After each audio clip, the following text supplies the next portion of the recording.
Les risques existentiels qui menacent l'espèce humaine sont nombreux. Parmi les scénarios les plus probables, tous ne mèneront pas à son extinction, mais pourraient réduire sa population. D'autres ont moins de chances de se produire, mais ils pourraient anéantir l'humanité tout entière.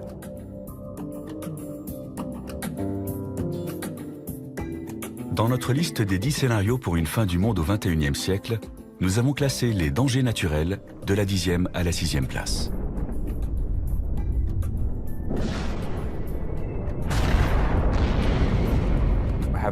Nous avons survécu aux chutes d'astéroïdes et aux changements climatiques. Il paraît peu probable qu'un de ces dangers nous soit fatal au cours des 100 prochaines années.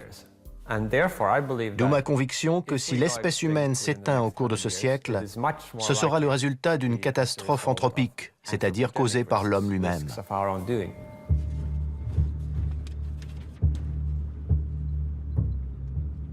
De loin, Pripyat ressemble à n'importe quelle ville en béton construite en Ukraine dans les années 1970. Mais dès qu'on s'approche, le tableau change.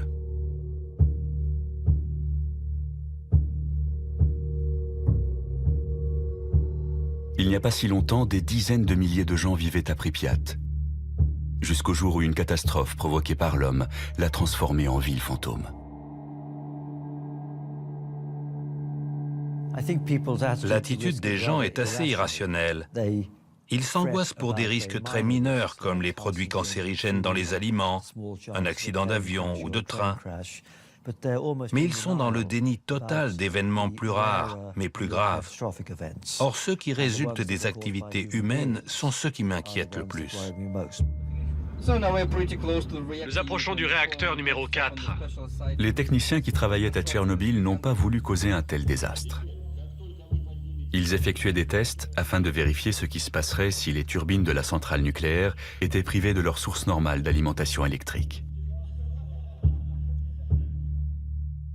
L'explosion du réacteur, dans la nuit du 26 avril 1986, a libéré des taux de radioactivité énormes, rendant toute la zone inhabitable pour des siècles.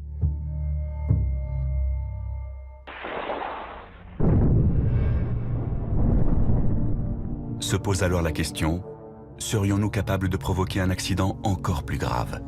Une catastrophe telle que l'humanité serait anéantie. Ce n'est pas une hypothèse délirante de dire que l'humanité va s'éliminer elle-même au cours de ce siècle. Je ne le souhaite pas, mais je prends en compte objectivement la puissance des technologies mises au point et le manque de fiabilité des hommes qui les conçoivent et les utilisent. Il y a une probabilité réelle pour que l'histoire de l'humanité prenne fin au cours de ce siècle. La seconde moitié de notre liste des scénarios de fin du monde recense ce qui pourrait résulter d'actions humaines.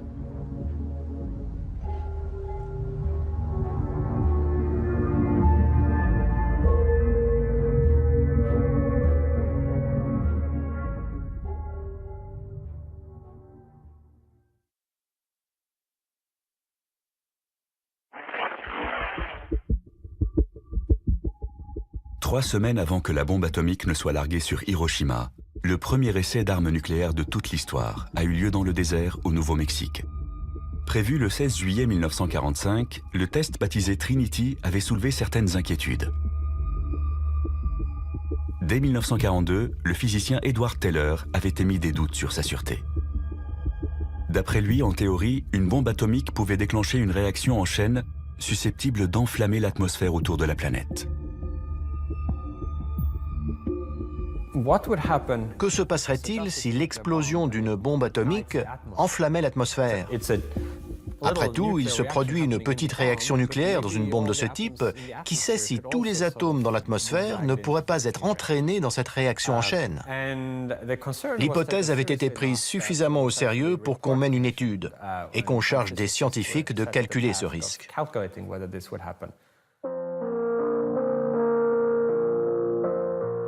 Aujourd'hui, les spécialistes savent dans quelles conditions un tel scénario pourrait se réaliser. Mais en 1945, les conséquences physiques de l'essai étaient mal connues et on ne pouvait pas écarter cette éventualité. Malgré tout, l'expérience a été réalisée.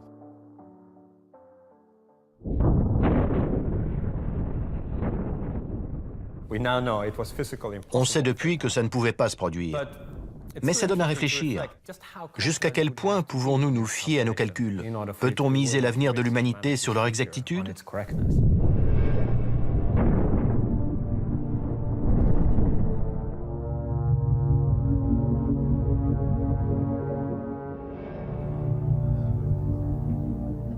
De nos jours, les scientifiques mènent d'autres expériences dans le domaine de la physique. Ainsi, le plus grand accélérateur de particules du monde, qui se trouve au CERN à Genève, permet d'atteindre des niveaux d'énergie sans précédent.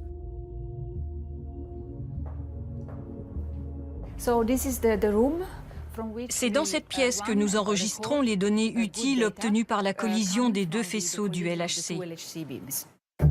Le LHC est un anneau de 27 km, formé d'aimants supraconducteurs qui accélèrent en sens inverse deux faisceaux de protons à une vitesse proche de celle de la lumière. Les nouvelles particules créées lors de la collision devraient nous aider à comprendre la formation de l'univers. Ces images ont été filmées le 30 mars 2010, jour où le LHC a établi un nouveau record.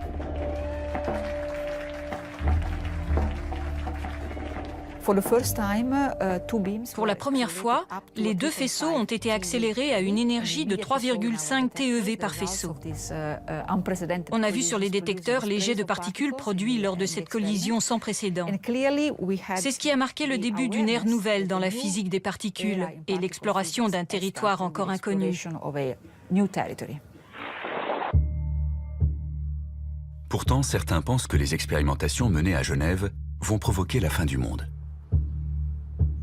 Le progrès accompli par le grand collisionneur de Hadron a un intérêt immense dans le domaine de la physique des particules et de la physique théorique. Mais on aimerait aussi être sûr que les risques ont été bien évalués avant qu'on continue. Analyste en risque, Rick Wagner a soutenu une plainte déposée par deux personnes privées contre le CERN. Une issue fâcheuse signifierait la perte de notre planète. Un certain nombre de gens estiment donc de leur devoir de citoyen vis-à-vis de la Terre et de l'humanité de faire stopper les choses jusqu'à ce qu'une évaluation soit menée à bien. Un professeur allemand a lui aussi déposé une plainte contre le CERN. Les physiciens devraient faire le maximum pour trouver le point faible de leur théorie. Je suis simplement de ceux qui leur disent « faites attention ». Otto Rössler affirme que les chercheurs du CERN ont pris un risque ce fameux jour de mars 2010. L'énergie de ces collisions a été multipliée par 4 cette année, contre mes recommandations. Si elle atteint les niveaux prévus, d'après mes calculs, il y a un risque de 8% pour que la Terre, rétrécisse, jusqu'à ne plus faire que 2 cm de diamètre dans quelques années.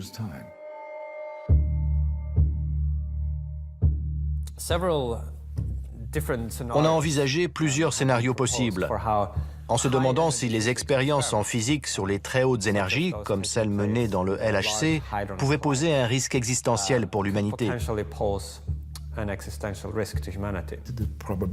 Il y a un risque que ça crée un trou noir à l'intérieur de la Terre. Otto Rössler est un spécialiste reconnu de la théorie du chaos. D'après ses calculs, la collision des particules pourrait entraîner la formation de trous noirs microscopiques.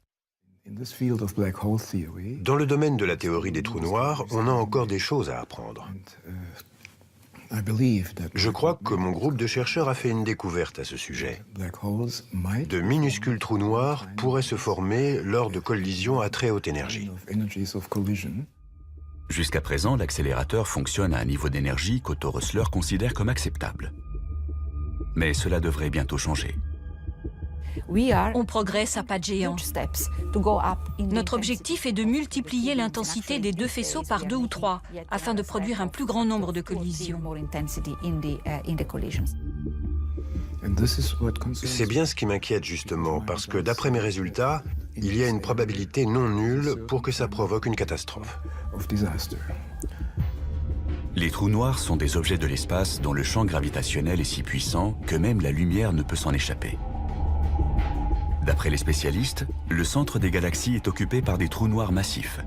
et les étoiles massives s'effondrent pour former des trous noirs de taille moyenne lorsque leur carburant est épuisé.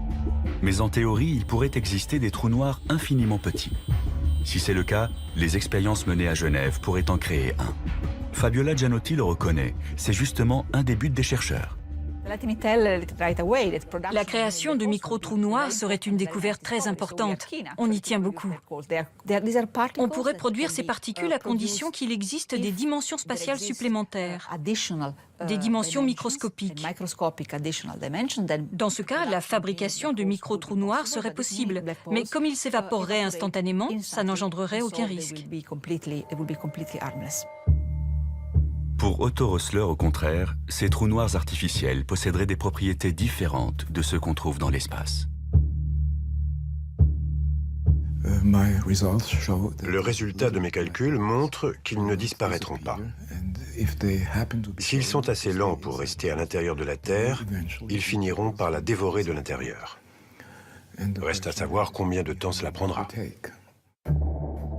Si l'on en croit le scénario d'Otto Rössler, un trou noir artificiel traverserait le champ magnétique de confinement de l'accélérateur de particules. Sous l'effet de la gravité, le trou noir serait attiré au centre de la Terre, où il grossirait en absorbant les atomes autour de lui, d'abord lentement, puis de plus en plus vite. Il aurait les caractéristiques d'un quasar. Il produirait 2 jets d'énergie dans 2 directions opposées qui finiraient par fuser de la Terre. C'est là qu'on se rendrait compte de la présence de cette machine qui finirait par avaler la Terre de l'intérieur plus ou moins rapidement.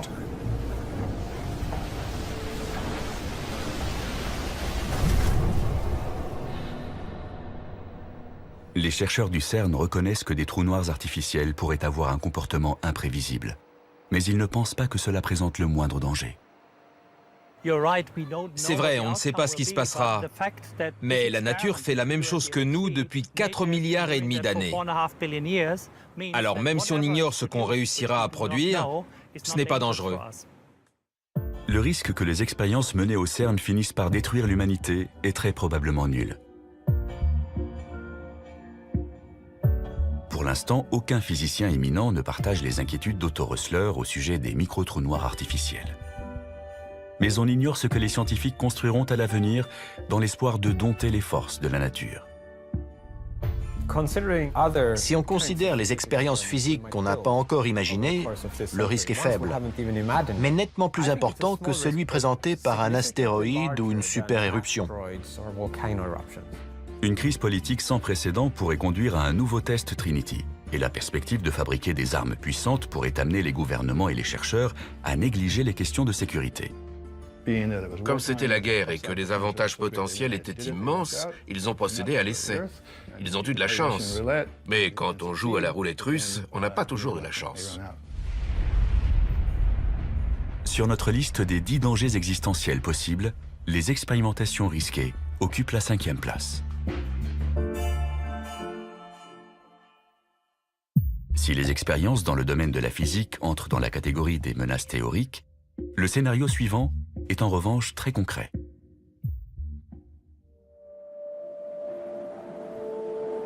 C'est l'été en Antarctique, en ce mois de janvier 1909.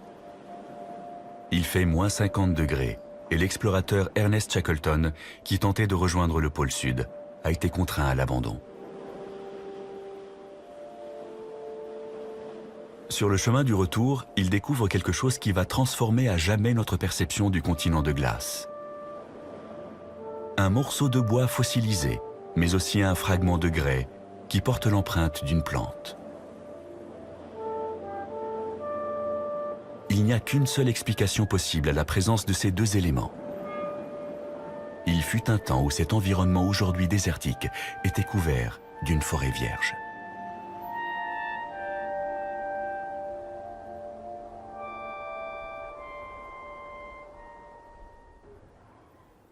Le climat de notre planète a connu de nombreuses variations, mais à l'époque de Shackleton, cette réalité n'était pas encore bien comprise.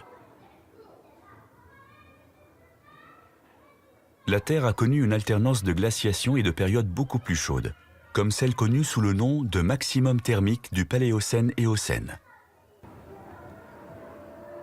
La diversité biologique a diminué à cause des températures trop chaudes autour de l'équateur, et les formes de vie ont migré vers les régions polaires.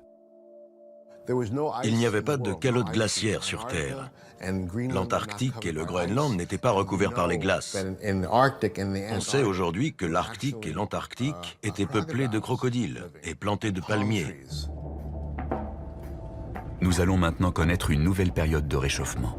Mais cette fois, c'est nous qui en sommes la cause. On joue avec le matériau vital de la planète. On fait des expériences sur la Terre, sur nous et sur tous les autres organismes vivants. Mais on ne sait pas combien de temps on a avant qu'il ne soit trop tard. 10 ans ou un siècle? Tous les signes du réchauffement climatique sont là. Et pratiquement tous les climatologues s'accordent à dire que les changements auront des répercussions graves. Le rapport du GIEC de 2007 a confirmé tous les rapports des années précédentes. On avait tiqué en 1995, on a commencé à s'inquiéter vraiment en 2001, et d'un seul coup, en 2007, on s'est rendu compte que c'était encore pire que ce qu'on pensait.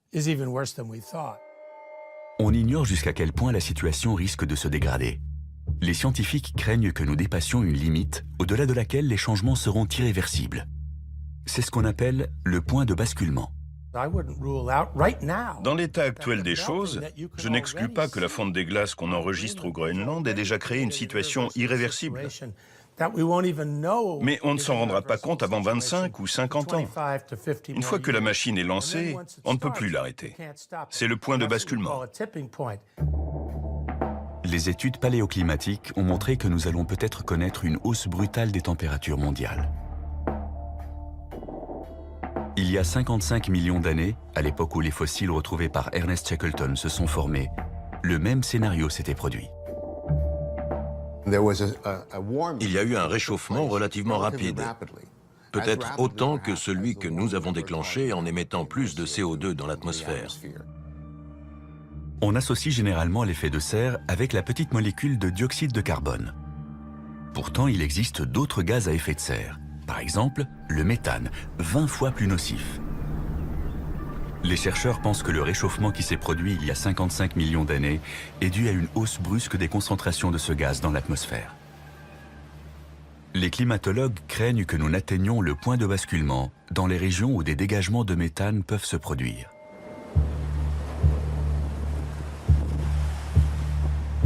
Les plus grandes réserves de méthane naturel se trouvent dans le sous-sol de la toundra sibérienne et le pergélisol sous-marin de la mer de Sibérie orientale. C'est également cette zone qui connaît actuellement l'augmentation de température la plus notable. L'association des deux n'augure rien de bon.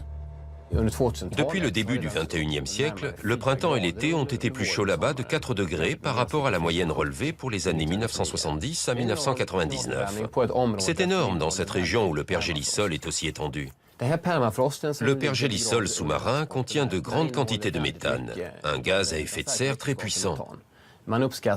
D'après les estimations, il y en a tellement dans cette région côtière immense qu'il suffirait qu'1% seulement soit libéré dans l'atmosphère pour accélérer le processus de réchauffement.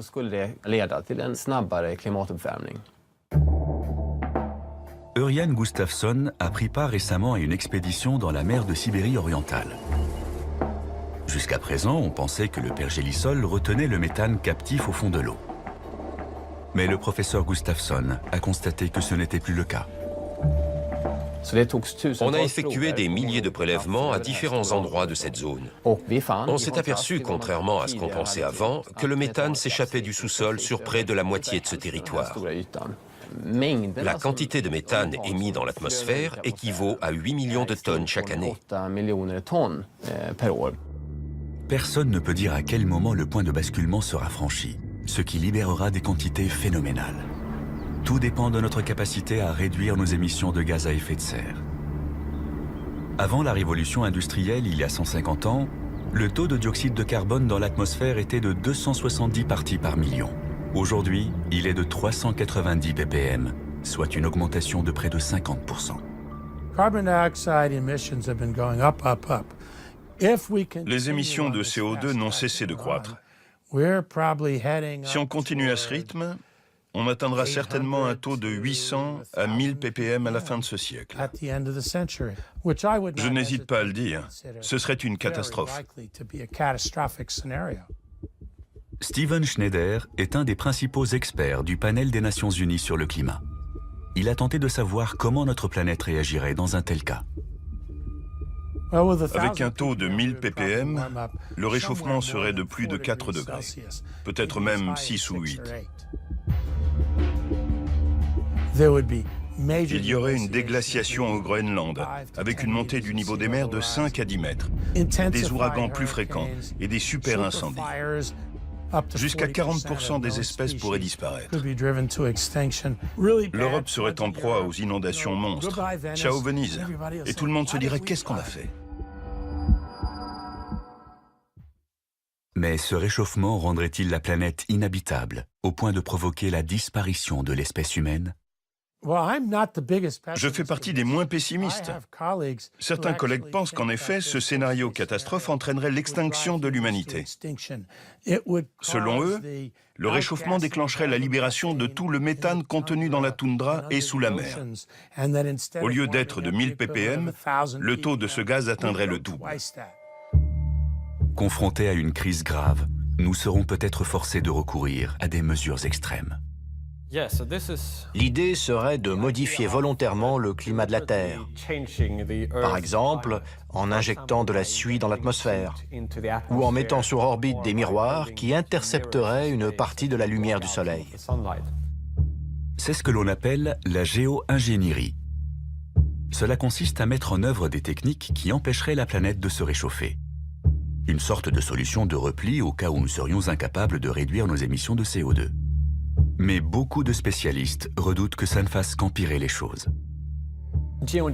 Les projets de la géo-ingénierie ne sont pas sans danger. On sait très bien que quand l'homme commence à bidouiller des systèmes complexes qu'il ne comprend pas très bien, il y a forcément des effets secondaires.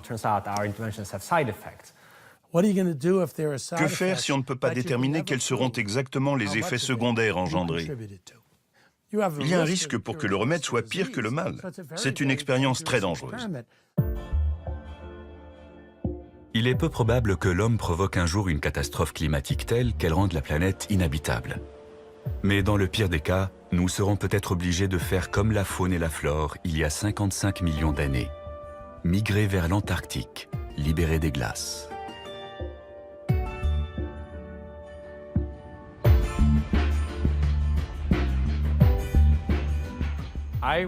Je dirais que le risque est plus élevé que tous ceux que nous avons examinés précédemment. L'impact d'un astéroïde, l'éruption d'un supervolcan, voire les expérimentations risquées. C'est pourquoi la menace d'une catastrophe climatique est classée 4e sur notre liste.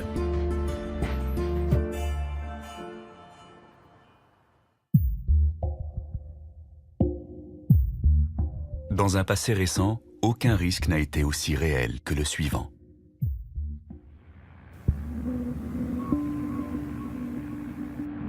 Octobre 1961. Un bombardier Tupolev fait route vers l'océan Arctique. Le commandant Andrei Donovtsev a été chargé de procéder à un essai nucléaire qui restera dans les annales. Il doit larguer la Tsar Bomba, la bombe la plus puissante jamais mise au point de l'histoire de l'humanité. « 50 mégatonnes, l'équivalent de 3000 fois celle d'Hiroshima.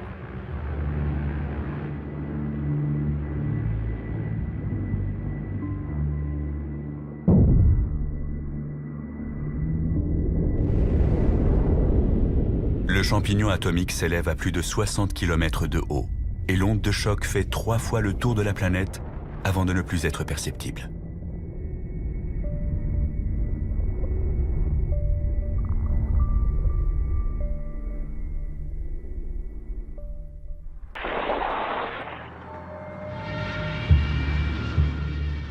Cet essai a lieu au plus fort de la guerre froide, 6 mois après l'affaire de la baie des Cochons et 1 an avant la crise des missiles à Cuba. Des événements qui auraient pu déboucher sur une 3e guerre mondiale. Dans les années 1970, il y avait plus de 70 000 armes nucléaires dans le monde. Aujourd'hui, cet arsenal est sensiblement plus modeste, mais il reste encore des milliers de missiles américains et russes. Il suffirait d'appuyer sur un bouton pour déclencher l'apocalypse. Ce point représente la puissance explosive cumulée de toutes les bombes larguées pendant la Seconde Guerre mondiale, entre 2 et 3 mégatonnes et 15 millions de victimes. Tout le reste, c'est la puissance explosive de l'ensemble de l'arsenal nucléaire aujourd'hui. On pourrait croire qu'en cas de guerre nucléaire, le principal danger viendrait de cette puissance et des niveaux de radioactivité mortels. En réalité, les répercussions les plus graves seraient causées par autre chose. Une bombe nucléaire, c'est un petit bout du Soleil sur Terre pendant une fraction de seconde. L'éclat est tellement brillant qu'il agit comme une allumette et brûle absolument tout dans un rayon d'une dizaine de kilomètres. La fumée de ces incendies resterait dans l'atmosphère pendant de nombreuses années. Ça bloquerait la lumière du Soleil et le refroidissement et l'obscurcissement provoqueraient alors un bouleversement climatique. Le fracas des bombes s'est tu. Dans le silence, un nuage s'élève dans le ciel.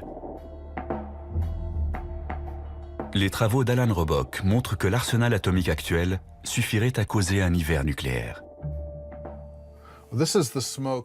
Voilà le nuage de fumée et sa distribution dans l'atmosphère. Les vents le pousseraient autour du globe et en l'espace de 2 semaines, toute la planète serait touchée. Peu importe la direction que prendrait la fumée, elle serait distribuée par les vents sur presque toutes les zones habitées en 15 jours.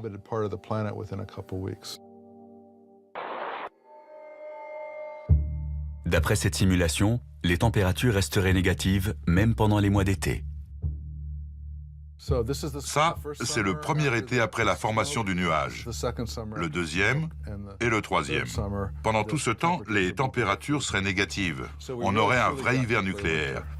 L'agriculture serait stoppée, il ferait froid, sec, et il n'y aurait pas de lumière, et la majeure partie de la population mondiale mourrait de faim. Même après le nouveau traité de désarmement signé récemment par Obama et Medvedev, l'arsenal américain et russe est encore assez important pour déclencher un hiver nucléaire.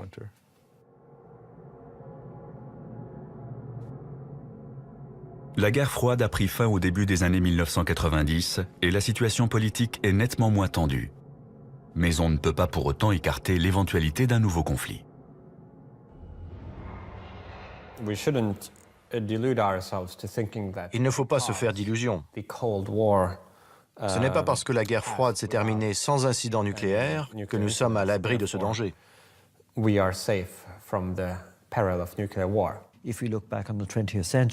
Voyez comment la situation géopolitique a changé au XXe siècle. 2 guerres mondiales, l'essor puis la chute de l'Union soviétique. Personne ne peut prédire quelle sera la situation dans la seconde moitié du XXIe siècle. Il est tout à fait possible qu'une crise entre 2 nouvelles superpuissances soit gérée de façon moins heureuse que pendant la guerre froide. Une chose est sûre, les progrès technologiques permettront de concevoir des armes nouvelles et plus puissantes. Quand Alfred Nobel a inventé le TNT, il pensait qu'un explosif aussi puissant mettrait fin à jamais à la guerre parce que personne n'oserait s'en servir. Idem quand Richard Gatling a inventé sa mitrailleuse. C'était une arme tellement meurtrière qu'elle mettrait fin aux guerres pour la même raison. Or, l'expérience a montré que toute nouvelle arme est utilisée.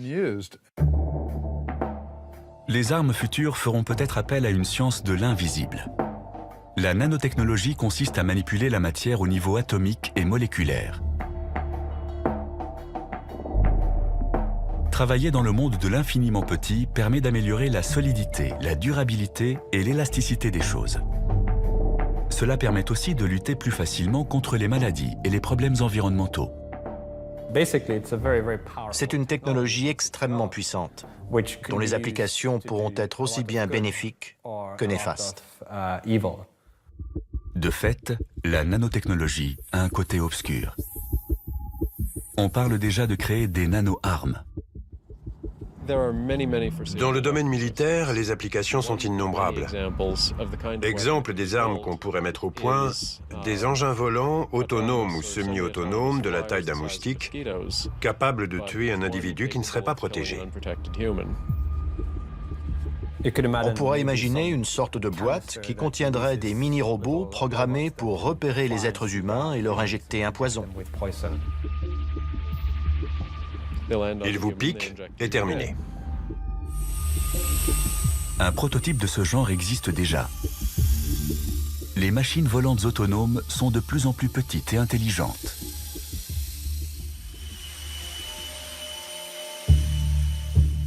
Les pires scénarios sont envisageables. On peut aussi imaginer des machines microscopiques qui se comporteraient comme des bactéries. Elles détruiraient toutes les ressources naturelles et proliféreraient de manière incontrôlée. Une armada de machines microscopiques pourrait ravager un territoire ennemi en dévastant tout sur son passage. Pour l'instant, tout cela est purement théorique. Mais jusqu'à quand?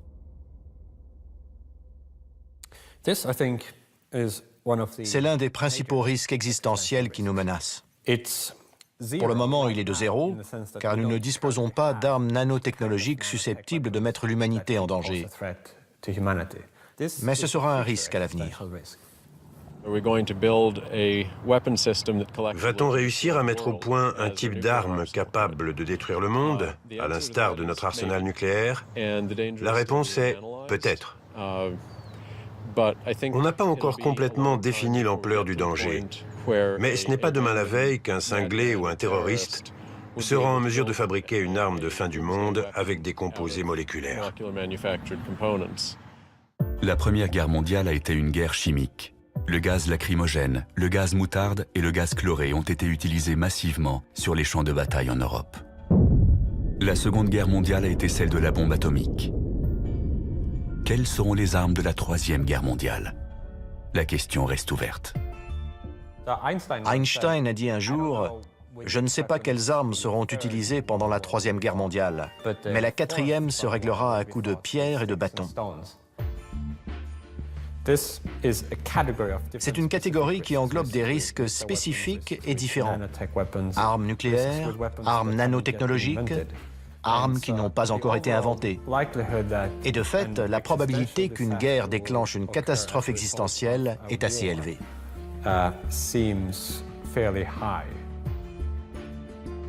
La menace d'une guerre apocalyptique arrive donc en troisième position sur notre liste.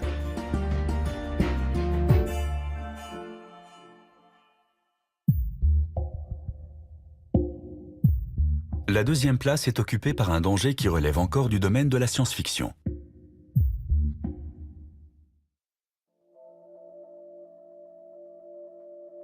On pensait que c'était impossible jusqu'à ce jour de 1997 où le champion du monde d'échecs a été battu par un ordinateur.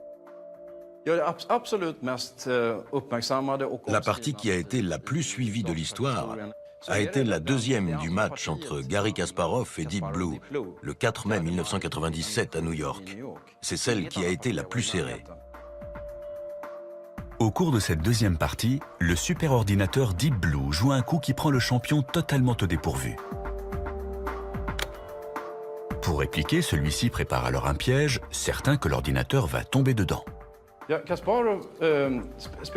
Kasparov a utilisé cette variante pour obliger l'ordinateur à prendre son pion. Après avoir étudié le jeu, il s'était dit « Je vais lui proposer un petit œuf de Pâques, il sera content ». Mais la machine ne se comporte pas comme ses adversaires habituels. Après 2 minutes de calcul, Deep Blue joue un coup qui va causer la perte du champion. Au 37e coup, l'ordinateur refuse. « Non merci, je n'ai pas faim pour l'instant, je le garde pour plus tard ». Il n'a pas l'intention de manger rapidement toutes les pièces de son adversaire. Au lieu de ça, il opte pour une stratégie à long terme. Le coup 37 est complètement inattendu. Plus tard, Kasparov dira que la machine semblait avoir fait preuve d'intelligence humaine.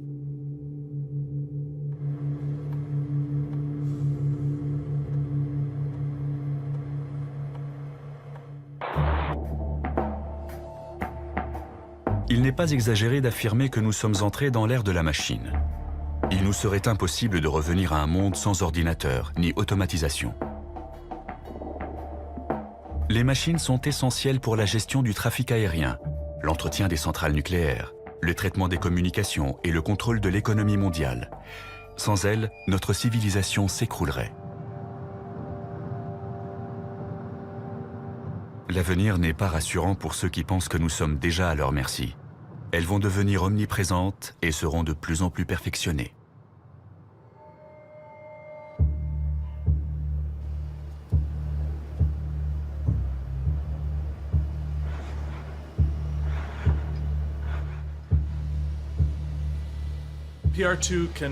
PR2, c'est ouvrir une porte, brancher une prise, prendre une boisson dans le réfrigérateur et plier des serviettes. On peut lui faire plein de choses. Dans la Silicon Valley, Willow Garage met au point les appareils ménagers de demain. Ici, on est sûr que les robots deviendront aussi banals que les lave-vaisselle ou les ordinateurs.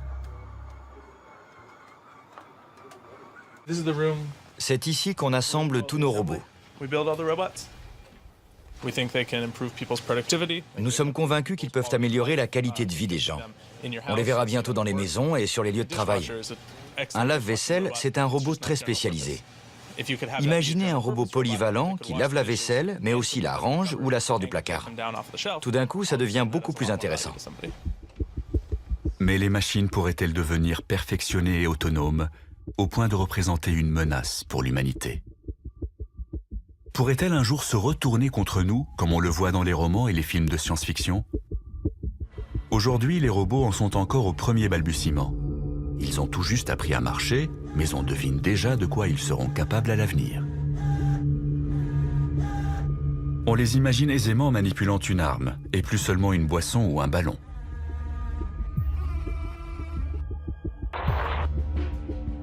Il y a longtemps que l'armée utilise des véhicules aériens non pilotés, mais on voit aussi apparaître des robots terrestres sur les champs de bataille. Devant la banalisation des robots militaires, il a même fallu organiser des conférences afin d'évoquer les problèmes éthiques liés à leur utilisation en temps de guerre. Les gens ne se rendent pas compte qu'il y en a autant. On en avait très peu en 2001, mais aujourd'hui, il y en a quelques 7000 déployés en Afghanistan et en Irak. Certains sont utilisés pour la surveillance et la manipulation d'engins explosifs. Là-dessus, rien à dire. Ce qui nous gêne, c'est l'utilisation de ce que l'on appelle des plateformes armées, c'est-à-dire de robots de combat. L'armée américaine en a acheté 1700. Ils sont télécommandés, mais peuvent aussi fonctionner de façon complètement autonome. Lorsqu'ils repèrent un objectif, ils calculent une solution de tir en une fraction de seconde. Puis ils attendent, pour l'instant du moins, qu'un humain leur donne l'ordre d'agir.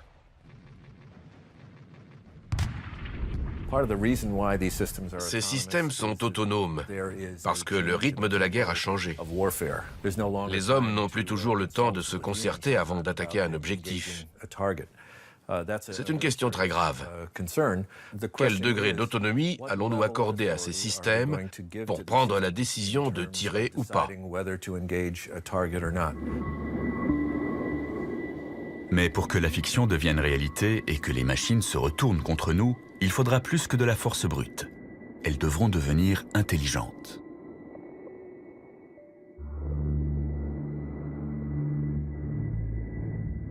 La communauté scientifique est divisée sur la question. Est-il possible de créer une intelligence artificielle, ou IA? Ben Goertzel est convaincu que les machines vont non seulement atteindre notre niveau, mais nous dépasser. Il y a 99% de chances pour qu'à la fin du XXIe siècle, l'IA soit nettement plus intelligente et puissante que les humains. Ce n'est plus nous qui commanderons sur Terre. Une stratégie de recherche révolutionnaire a fait naître l'espoir chez les partisans de l'IA. Des scientifiques tentent de créer une version numérique du cerveau humain.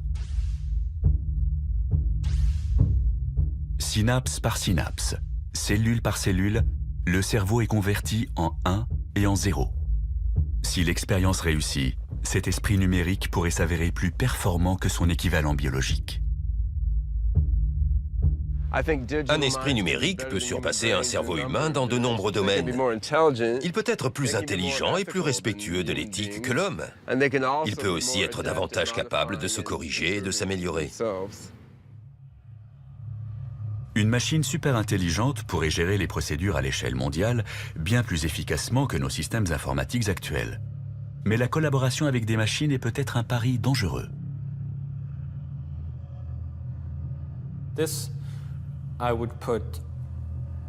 C'est un risque que je classerais tout en haut ou presque de la liste des dangers existentiels. C'est un scénario qu'on ne peut pas écarter. On va peut-être créer une IA dans un but utile pour s'apercevoir au final qu'on s'est trompé. Ça peut paraître fou ou relever du domaine de la science-fiction, mais une super-intelligence serait capable de concevoir très rapidement des technologies très puissantes afin d'imposer sa volonté. Il y a un risque pour qu'un esprit numérique se retourne contre nous sans que nous soyons assurés de pouvoir l'arrêter à temps. On pourrait se dire, s'il commence à déraper, on le débranchera. Mais c'est justement une réaction qu'une super-intelligence sera en mesure d'anticiper. Elle considérera ce scénario comme une manière de l'empêcher d'atteindre son objectif et fera ce qu'il faut pour l'éviter. Elle pourrait, par exemple, s'introduire dans le réseau Internet de façon à envoyer un peu partout des copies d'elle-même, ou prendre le contrôle d'engins robotisés pour s'emparer du pouvoir. Au cas où nous ne serions pas d'accord avec son objectif, l'IA pourrait se servir des robots du futur pour nous empêcher d'appuyer sur le bouton arrêt. Et si nous prenions les armes, elle pourrait décider que la solution la plus simple serait de se débarrasser de nous. Le jour où on sera confronté à une super-intelligence hostile ou indifférente à notre bien-être, on aura déjà perdu. C'est une certitude. C'est pour ça que la première qu'on fabriquera devra être une super-intelligence amicale. Comme avec toutes les autres catastrophes existentielles, on n'aura pas droit à un deuxième essai. Il ne faudra pas se tromper.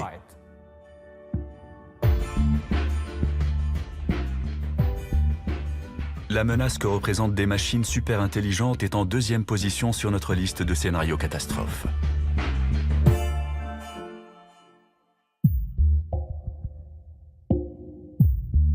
Et voici maintenant le numéro 1.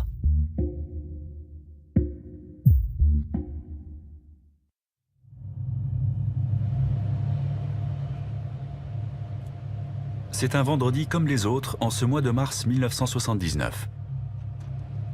Mais à la fin de la journée, le personnel du complexe militaire 19 à Sverdlovsk en Union soviétique va provoquer un accident catastrophique. Il y a toujours eu des accidents. Celui de Sverdlovsk en 1979 est le plus connu.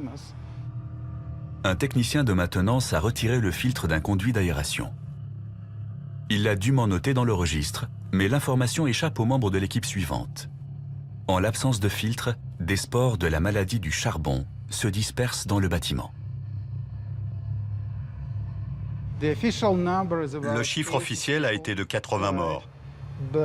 En réalité, on soupçonne que l'accident a fait 300 victimes. Les ouvriers de l'usine de céramique qui se trouve juste en face sont les plus touchés. La plupart de ceux qui travaillaient ce jour-là décèdent en l'espace d'une semaine. Rétrospectivement, on a appelé cet accident le Tchernobyl biologique.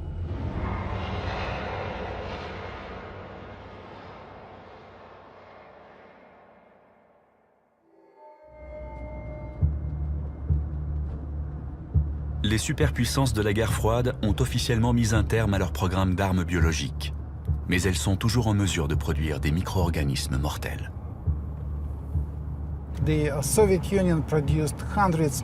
L'Union soviétique a fabriqué des centaines de tonnes d'armes biologiques, croyez-moi.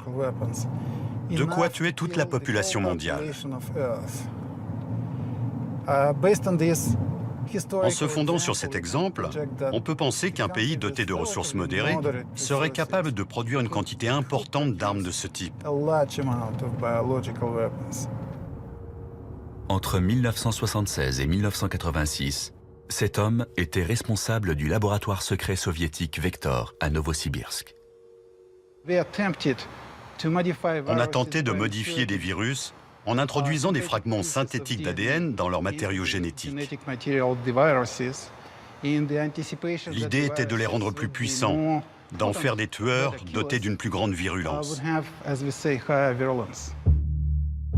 Le laboratoire de Sergueï Popov a mis au point une nouvelle souche de la peste qui résiste aux 10 antibiotiques les plus utilisés, ainsi qu'un virus de la variole particulièrement ravageur.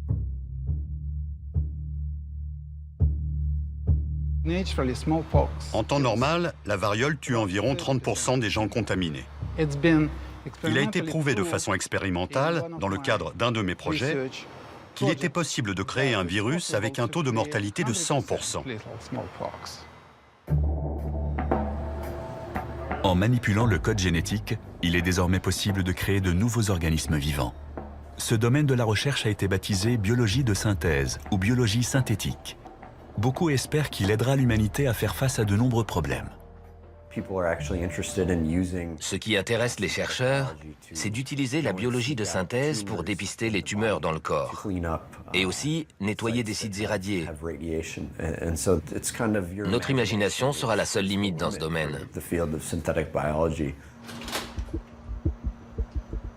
Mais ce qui motive les investissements dans ce secteur, c'est l'espoir de pouvoir mettre au point un nouveau carburant pour les voitures et les avions avant que les réserves de pétrole ne soient épuisées.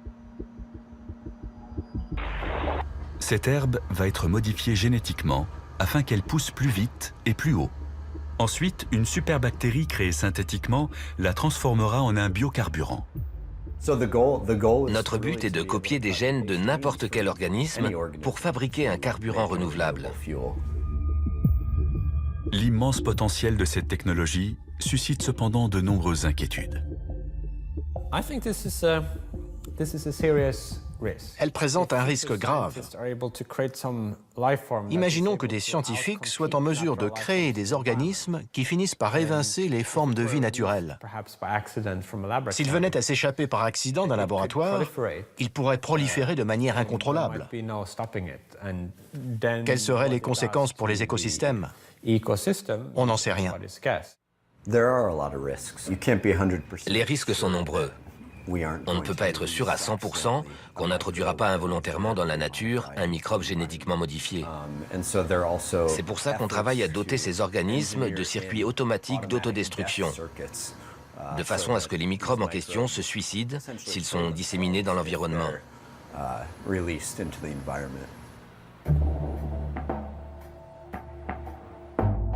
Ce que beaucoup redoutent le plus, ce n'est pas l'éventualité d'un accident, mais une destruction provoquée volontairement.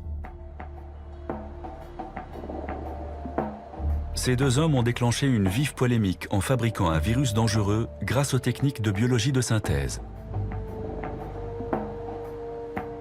Eckhard Wimmer et Geronimo Cello ont trouvé le génome du virus de la poliomyélite sur Internet. Puis ils ont commandé et reçu par courrier les séquences ADN nécessaires à sa fabrication. Avec du matériel standard de laboratoire, ils sont ensuite parvenus à recréer ce virus mortel. Ça veut dire que si on y arrive avec un petit virus comme celui de la polio, on pourrait aussi le faire un jour avec celui de la variole. L'intention de ces virologistes n'était pas de propager la polio, mais de montrer combien il était facile de fabriquer un virus. Beaucoup de gens ont été atterrés. À l'époque, le grand public s'était ému à l'idée que ça puisse être mal employé et que Ben Laden dispose d'une recette qui lui permette d'anéantir la population des États-Unis. Eckhard Wimmer et ses collègues ont synthétisé le virus de la polio uniquement pour montrer que c'était possible. Cette technologie deviendra bientôt très accessible, alors on s'inquiète à l'idée que certains en fassent un mauvais usage. Les technologies sont de plus en plus puissantes, en particulier les machines qui permettent de synthétiser l'ADN. Bientôt, ces techniques seront accessibles à tous ceux qui voudront se les procurer d'occasion sur eBay pour quelques milliers de dollars. À moins qu'on se décide à faire quelque chose, dans 10, 15 ou 20 ans, n'importe qui pourra fabriquer sa propre version du virus de la variole ou du virus Ebola. Sergueï Popov est convaincu que nous serons confrontés à des formes de vie artificielle encore plus menaçantes.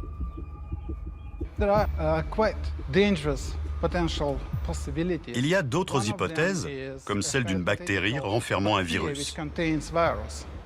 Les deux sont dangereux. Si on s'attaque à la bactérie, le virus continuera à propager la maladie. Et si on s'attaque au virus, on ne sera plus protégé contre la bactérie. C'est un scénario cauchemardesque. Une infection bactérienne doublée d'une infection virale pourrait se solder par une maladie que nous serions incapables de soigner. Les particules en suspension dans l'air sont le mode le plus efficace de transmission d'un agent pathogène. La victime inhale de fines gouttelettes de fluide, et il ne faut qu'une quantité infime pour contaminer un individu. Une attaque biologique pourrait être lancée dans un endroit comme celui-ci. Une rame de métro fonctionne comme une pompe dans un tube. Si on répand une bonne quantité d'agents pathogènes au-dessus des voies, le déplacement des rames les fera se propager le long des tunnels. Ce serait suffisant pour contaminer beaucoup de monde.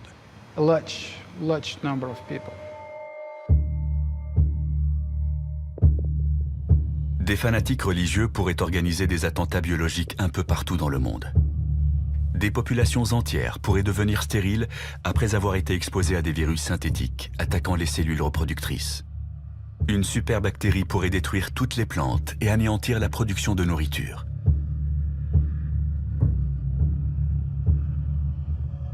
Comme on peut le voir, les scénarios catastrophes dans ce domaine, accidentels ou non, ne manquent pas.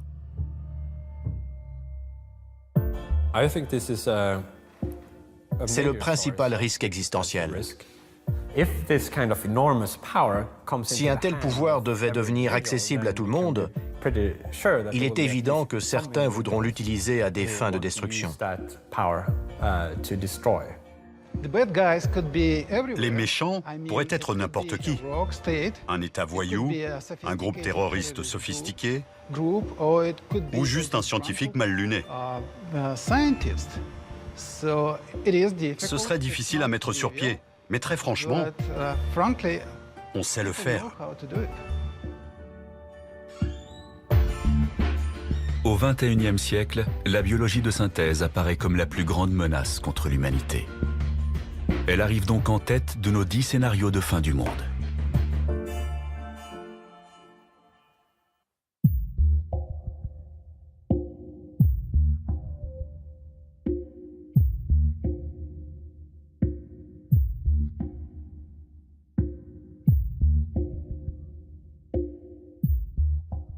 Notre liste est enfin complète. Pourtant, il faut encore évoquer un dernier danger, peut-être plus grave que les 10 autres combinés. Car notre jeu comporte une 11e carte. Cette carte rentre dans la catégorie des risques existentiels majeurs. Il serait naïf de se dire « ça y est, on connaît enfin les principales menaces ». Il y en a peut-être 2 ou 3 autres, aussi importantes que les armes nucléaires, la biotechnologie, la nanotechnologie et l'IA, et qui restent à inventer.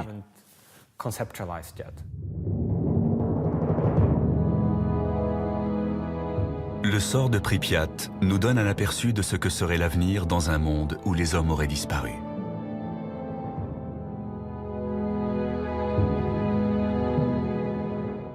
Le voyage de l'humanité durera-t-il encore longtemps ?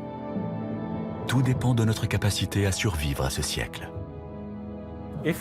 Si nous y parvenons, le risque de voir l'homme s'éteindre à cause d'une catastrophe existentielle pourrait diminuer.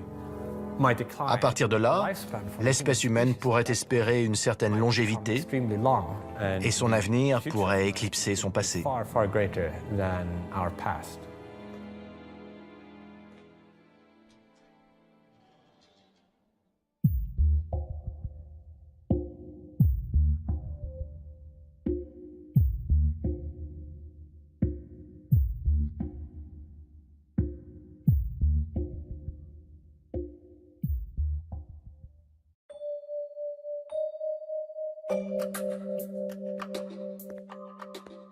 Les risques existentiels qui menacent l'espèce humaine sont nombreux. Parmi les scénarios les plus probables, tous ne mèneront pas à son extinction, mais pourraient réduire sa population. D'autres ont moins de chances de se produire, mais ils pourraient anéantir l'humanité tout entière.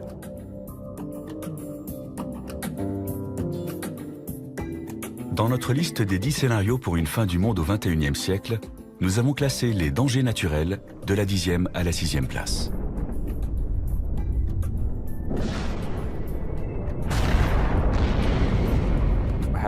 Nous avons survécu aux chutes d'astéroïdes et aux changements climatiques.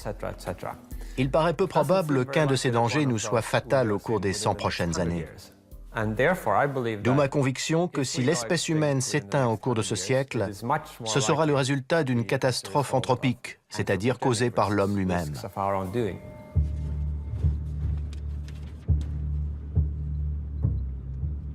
De loin, Pripyat ressemble à n'importe quelle ville en béton construite en Ukraine dans les années 1970. Mais dès qu'on s'approche, le tableau change.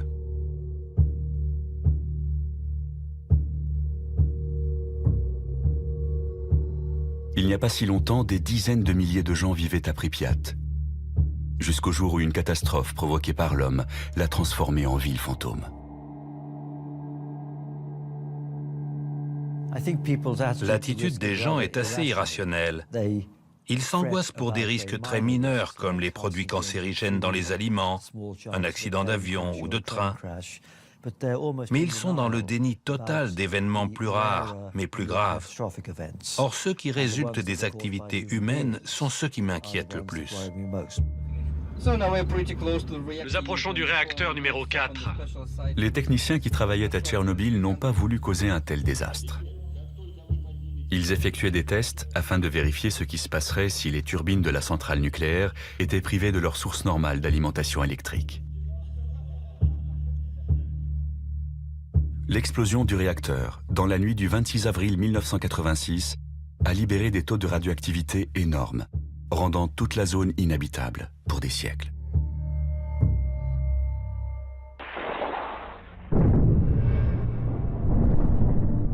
Se pose alors la question, serions-nous capables de provoquer un accident encore plus grave?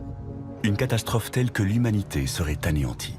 Ce n'est pas une hypothèse délirante de dire que l'humanité va s'éliminer elle-même au cours de ce siècle. Je ne le souhaite pas, mais je prends en compte objectivement la puissance des technologies mises au point et le manque de fiabilité des hommes qui les conçoivent et les utilisent. Il y a une probabilité réelle pour que l'histoire de l'humanité prenne fin au cours de ce siècle. La seconde moitié de notre liste des scénarios de fin du monde recense ce qui pourrait résulter d'actions humaines.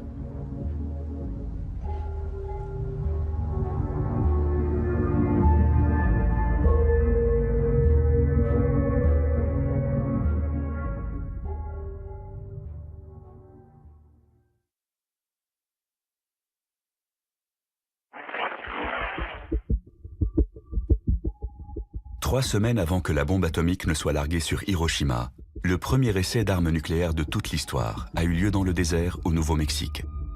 Prévu le 16 juillet 1945, le test baptisé Trinity avait soulevé certaines inquiétudes. Dès 1942, le physicien Edward Teller avait émis des doutes sur sa sûreté. D'après lui, en théorie, une bombe atomique pouvait déclencher une réaction en chaîne susceptible d'enflammer l'atmosphère autour de la planète. Que se passerait-il si l'explosion d'une bombe atomique enflammait l'atmosphère? Après tout, il se produit une petite réaction nucléaire dans une bombe de ce type. Qui sait si tous les atomes dans l'atmosphère ne pourraient pas être entraînés dans cette réaction en chaîne? L'hypothèse avait été prise suffisamment au sérieux pour qu'on mène une étude et qu'on charge des scientifiques de calculer ce risque.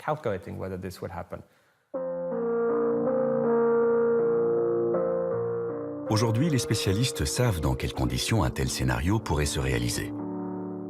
Mais en 1945, les conséquences physiques de l'essai étaient mal connues et on ne pouvait pas écarter cette éventualité. Malgré tout, l'expérience a été réalisée.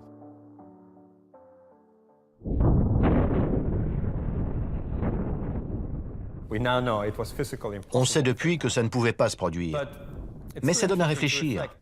Jusqu'à quel point pouvons-nous nous fier à nos calculs? Peut-on miser l'avenir de l'humanité sur leur exactitude?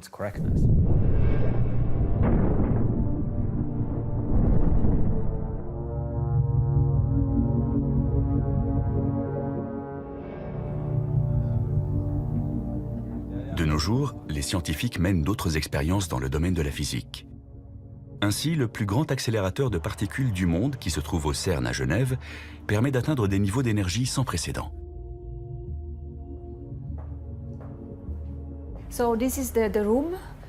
C'est dans cette pièce que nous enregistrons les données utiles obtenues par la collision des deux faisceaux du LHC.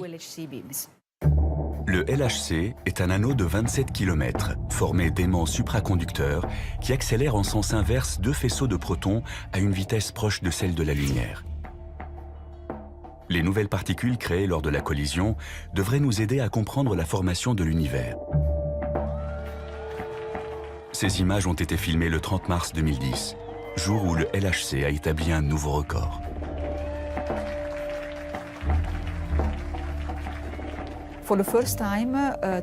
Pour la première fois, les deux faisceaux ont été accélérés à une énergie de 3,5 TeV par faisceau. On a vu sur les détecteurs les jets de particules produits lors de cette collision sans précédent.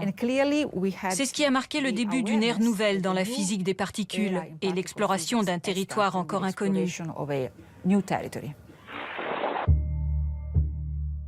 Pourtant, certains pensent que les expérimentations menées à Genève vont provoquer la fin du monde. Le progrès accompli par le grand collisionneur de Hadron a un intérêt immense dans le domaine de la physique des particules et de la physique théorique. Mais on aimerait aussi être sûr que les risques ont été bien évalués avant qu'on continue. Analyste en risque, Rick Wagner a soutenu une plainte déposée par deux personnes privées contre le CERN. Une issue fâcheuse signifierait la perte de notre planète. Un certain nombre de gens estiment donc de leur devoir de citoyens vis-à-vis de la Terre et de l'humanité de faire stopper les choses jusqu'à ce qu'une évaluation soit menée à bien. Un professeur allemand a lui aussi déposé une plainte contre le CERN. Les physiciens devraient faire le maximum pour trouver le point faible de leur théorie. Je suis simplement de ceux qui leur disent « Faites attention ». Otto Rössler affirme que les chercheurs du CERN ont pris un risque ce fameux jour de mars 2010. L'énergie de ces collisions a été multipliée par 4 cette année, contre mes recommandations. Si elle atteint les niveaux prévus, d'après mes calculs, il y a un risque de 8% pour que la Terre, rétrécisse, jusqu'à ne plus faire que 2 cm de diamètre dans quelques années.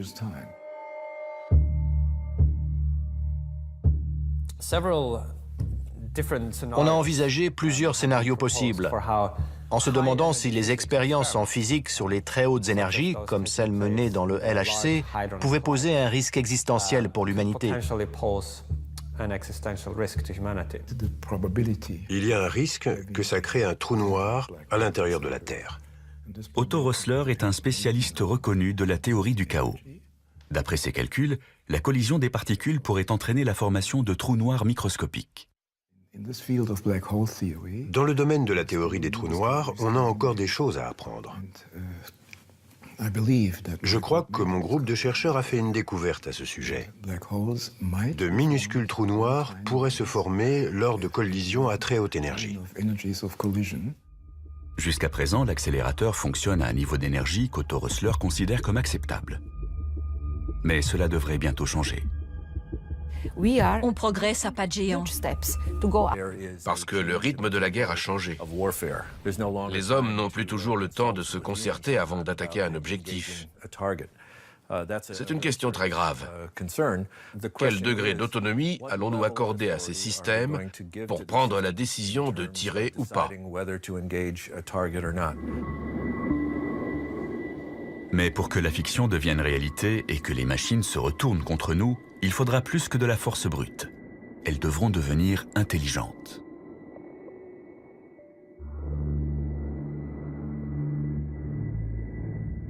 La communauté scientifique est divisée sur la question. Est-il possible de créer une intelligence artificielle, ou IA? Ben Goertzel est convaincu que les machines vont non seulement atteindre notre niveau, mais nous dépasser. Il y a 99% de chances pour qu'à la fin du 21e siècle, l'IA soit nettement plus intelligente et puissante que les humains. Ce n'est plus nous qui commanderons sur Terre. Une stratégie de recherche révolutionnaire a fait naître l'espoir chez les partisans de l'IA. Des scientifiques tentent de créer une version numérique du cerveau humain.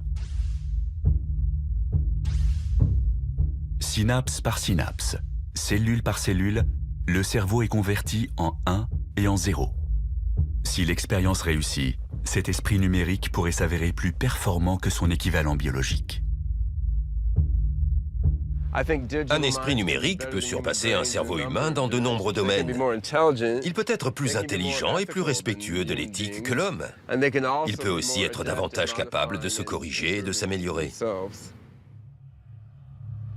Une machine super intelligente pourrait gérer les procédures à l'échelle mondiale bien plus efficacement que nos systèmes informatiques actuels. Mais la collaboration avec des machines est peut-être un pari dangereux.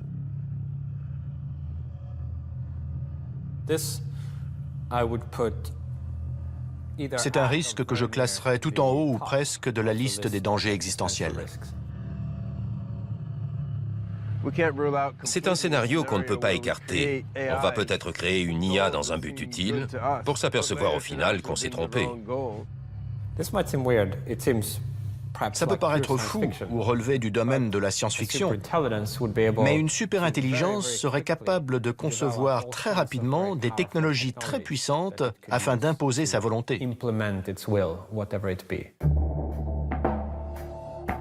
Il y a un risque pour qu'un esprit numérique se retourne contre nous, sans que nous soyons assurés de pouvoir l'arrêter à temps. On pourrait se dire, s'il commence à déraper, on le débranchera. Mais c'est justement une réaction qu'une super-intelligence sera en mesure d'anticiper. Elle considérera ce scénario comme une manière de l'empêcher d'atteindre son objectif et fera ce qu'il faut pour l'éviter. Elle pourrait, par exemple, s'introduire dans le réseau Internet de façon à envoyer un peu partout des copies d'elle-même, ou prendre le contrôle d'engins robotisés pour s'emparer du pouvoir. Au cas où nous ne serions pas d'accord avec son objectif, l'IA pourrait se servir des robots du futur pour nous empêcher d'appuyer sur le bouton arrêt. Et si nous prenions les armes, elle pourrait décider que la solution la plus simple serait de se débarrasser de nous. Le jour où on sera confronté à une super-intelligence hostile ou indifférente à notre bien-être, on aura déjà perdu. C'est une certitude. C'est pour ça que la première qu'on fabriquera devra être une super-intelligence amicale. Comme avec toutes les autres catastrophes existentielles, on n'aura pas droit à un deuxième essai. Il ne faudra pas se tromper.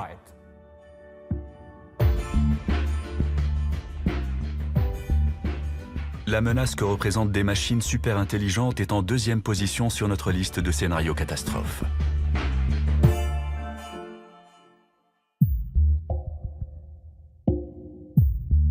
Et voici maintenant le numéro 1.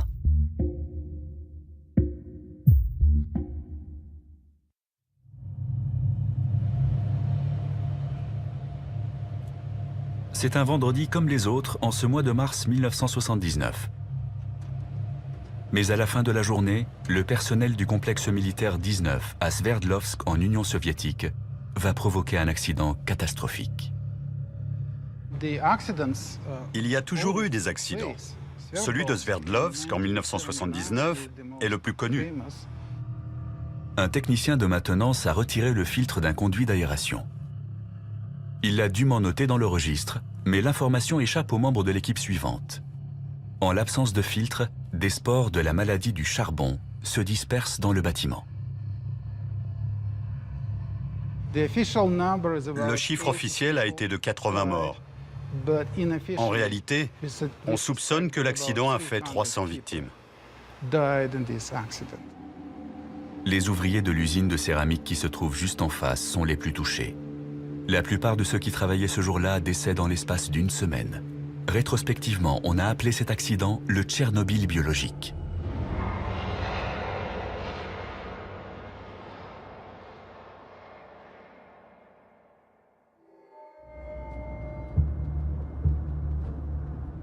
Les superpuissances de la guerre froide ont officiellement mis un terme à leur programme d'armes biologiques. Mais elles sont toujours en mesure de produire des micro-organismes mortels.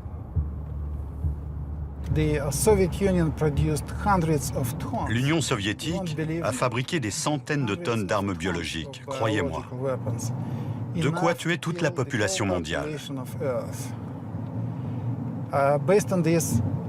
En se fondant sur cet exemple, on peut penser qu'un pays doté de ressources modérées serait capable de produire une quantité importante d'armes de ce type. Entre 1976 et 1986, cet homme était responsable du laboratoire secret soviétique Vektor à Novosibirsk. On a tenté de modifier des virus en introduisant des fragments synthétiques d'ADN dans leurs matériaux génétiques. L'idée était de les rendre plus puissants, d'en faire des tueurs dotés d'une plus grande virulence. Le laboratoire de Sergueï Popov a mis au point une nouvelle souche de la peste qui résiste aux 10 antibiotiques les plus utilisés, ainsi qu'un virus de la variole particulièrement ravageur.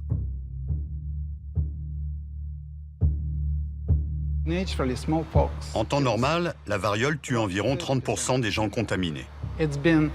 Il a été prouvé de façon expérimentale, dans le cadre d'un de mes projets, qu'il était possible de créer un virus avec un taux de mortalité de 100%. En manipulant le code génétique, il est désormais possible de créer de nouveaux organismes vivants. Ce domaine de la recherche a été baptisé biologie de synthèse ou biologie synthétique. Beaucoup espèrent qu'il aidera l'humanité à faire face à de nombreux problèmes. Ce qui intéresse les chercheurs, c'est d'utiliser la biologie de synthèse pour dépister les tumeurs dans le corps et aussi nettoyer des sites irradiés. Notre imagination sera la seule limite dans ce domaine. Mais ce qui motive les investissements dans ce secteur, c'est l'espoir de pouvoir mettre au point un nouveau carburant pour les voitures et les avions avant que les réserves de pétrole ne soient épuisées. Cette herbe va être modifiée génétiquement afin qu'elle pousse plus vite et plus haut. Ensuite, une superbactérie créée synthétiquement la transformera en un biocarburant. Notre but est de copier des gènes de n'importe quel organisme pour fabriquer un carburant renouvelable. L'immense potentiel de cette technologie suscite cependant de nombreuses inquiétudes. Elle présente un risque grave. Imaginons que des scientifiques soient en mesure de créer des organismes qui finissent par évincer les formes de vie naturelles. S'ils venaient à s'échapper par accident d'un laboratoire, ils pourraient proliférer de manière incontrôlable. Quelles seraient les conséquences pour les écosystèmes ? On n'en sait rien. Les risques sont nombreux. On ne peut pas être sûr à 100%. Notre objectif est de multiplier l'intensité des deux faisceaux par 2 ou 3, afin de produire un plus grand nombre de collisions. C'est bien ce qui m'inquiète justement, parce que d'après mes résultats, il y a une probabilité non nulle pour que ça provoque une catastrophe. Les trous noirs sont des objets de l'espace dont le champ gravitationnel est si puissant que même la lumière ne peut s'en échapper. D'après les spécialistes, le centre des galaxies est occupé par des trous noirs massifs. Et les étoiles massives s'effondrent pour former des trous noirs de taille moyenne lorsque leur carburant est épuisé. Mais en théorie, il pourrait exister des trous noirs infiniment petits. Si c'est le cas, les expériences menées à Genève pourraient en créer un. Fabiola Gianotti le reconnaît, c'est justement un des buts des chercheurs. La création de micro-trous noirs serait une découverte très importante. On y tient beaucoup. On pourrait produire ces particules à condition qu'il existe des dimensions spatiales supplémentaires, des dimensions microscopiques. Dans ce cas, la fabrication de micro-trous noirs serait possible, mais comme ils s'évaporeraient instantanément, ça n'engendrerait aucun risque. Pour Otto Rössler, au contraire, ces trous noirs artificiels posséderaient des propriétés différentes de ceux qu'on trouve dans l'espace. Le résultat de mes calculs montre qu'ils ne disparaîtront pas. S'ils sont assez lents pour rester à l'intérieur de la Terre, ils finiront par la dévorer de l'intérieur. Reste à savoir combien de temps cela prendra. Si l'on en croit le scénario d'Otto Rössler, un trou noir artificiel traverserait le champ magnétique de confinement de l'accélérateur de particules. Sous l'effet de la gravité, le trou noir serait attiré au centre de la Terre, où il grossirait en absorbant les atomes autour de lui, d'abord lentement, puis de plus en plus vite. Il aurait les caractéristiques d'un quasar. Il produirait 2 jets d'énergie dans 2 directions opposées qui finiraient par fuser de la Terre. C'est là qu'on se rendrait compte de la présence de cette machine qui finirait par avaler la Terre de l'intérieur plus ou moins rapidement.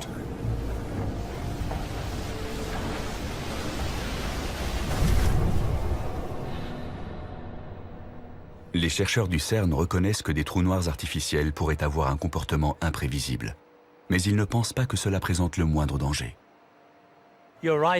C'est vrai, on ne sait pas ce qui se passera, mais la nature fait la même chose que nous depuis 4,5 milliards d'années. Alors même si on ignore ce qu'on réussira à produire, ce n'est pas dangereux. Le risque que les expériences menées au CERN finissent par détruire l'humanité est très probablement nul.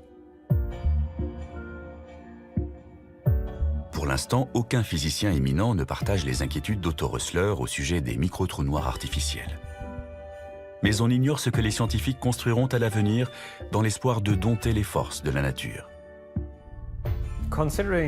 Si on considère les expériences physiques qu'on n'a pas encore imaginées, le risque est faible, mais nettement plus important que celui présenté par un astéroïde ou une super-éruption. Une crise politique sans précédent pourrait conduire à un nouveau test Trinity, et la perspective de fabriquer des armes puissantes pourrait amener les gouvernements et les chercheurs à négliger les questions de sécurité. Comme c'était la guerre et que les avantages potentiels étaient immenses, ils ont procédé à l'essai. Ils ont eu de la chance. Mais quand on joue à la roulette russe, on n'a pas toujours de la chance. Sur notre liste des 10 dangers existentiels possibles, les expérimentations risquées occupent la 5e place. Si les expériences dans le domaine de la physique entrent dans la catégorie des menaces théoriques, le scénario suivant est en revanche très concret.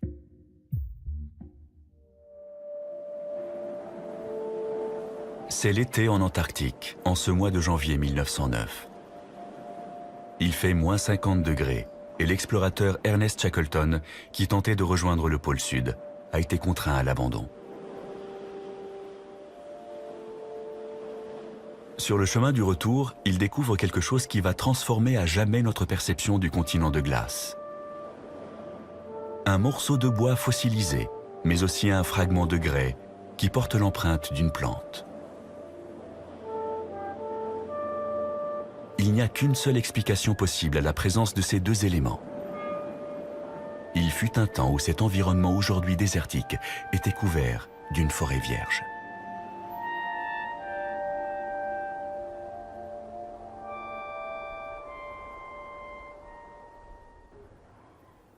Le climat de notre planète a connu de nombreuses variations, mais à l'époque de Shackleton, cette réalité n'était pas encore bien comprise. La Terre a connu une alternance de glaciation et de périodes beaucoup plus chaudes, comme celle connue sous le nom de maximum thermique du Paléocène-Éocène. La diversité biologique a diminué à cause des températures trop chaudes autour de l'équateur, et les formes de vie ont migré vers les régions polaires. Il n'y avait pas de calotte glaciaire sur Terre. L'Antarctique et le Groenland n'étaient pas recouverts par les glaces. On sait aujourd'hui que l'Arctique et l'Antarctique étaient peuplés de crocodiles et plantés de palmiers. Nous allons maintenant connaître une nouvelle période de réchauffement. Mais cette fois, c'est nous qui en sommes la cause. On joue avec le matériau vital de la planète. On fait des expériences sur la Terre, sur nous et sur tous les autres organismes vivants. Mais on ne sait pas combien de temps on a avant qu'il ne soit trop tard. 10 ans ou un siècle? Tous les signes du réchauffement climatique sont là. Et pratiquement tous les climatologues s'accordent à dire que les changements auront des répercussions graves. Le rapport du GIEC de 2007 a confirmé tous les rapports des années précédentes. On avait tiqué en 1995, on a commencé à s'inquiéter vraiment en 2001, et d'un seul coup, en 2007, on s'est rendu compte que c'était encore pire que ce qu'on pensait. On ignore jusqu'à quel point la situation risque de se dégrader. Les scientifiques craignent que nous dépassions une limite au-delà de laquelle les changements seront irréversibles. C'est ce qu'on appelle le point de basculement. Dans l'état actuel des choses, je n'exclus pas que la fonte des glaces qu'on enregistre au Groenland ait déjà créé une situation irréversible. Mais on ne s'en rendra pas compte avant 25 ou 50 ans. Une fois que la machine est lancée, on ne peut plus l'arrêter. C'est le point de basculement. Les études paléoclimatiques ont montré que nous allons peut-être connaître une hausse brutale des températures mondiales. Il y a 55 millions d'années, à l'époque où les fossiles retrouvés par Ernest Shackleton se sont formés, le même scénario s'était produit. Il y a eu un réchauffement relativement rapide, peut-être autant que celui que nous avons déclenché en émettant plus de CO2 dans l'atmosphère. On associe généralement l'effet de serre avec la petite molécule de dioxyde de carbone. Pourtant, il existe d'autres gaz à effet de serre. Par exemple, le méthane, 20 fois plus nocif. Les chercheurs pensent que le réchauffement qui s'est produit il y a 55 millions d'années est dû à une hausse brusque des concentrations de ce gaz dans l'atmosphère. Les climatologues craignent que nous n'atteignions le point de basculement dans les régions où des dégagements de méthane peuvent se produire.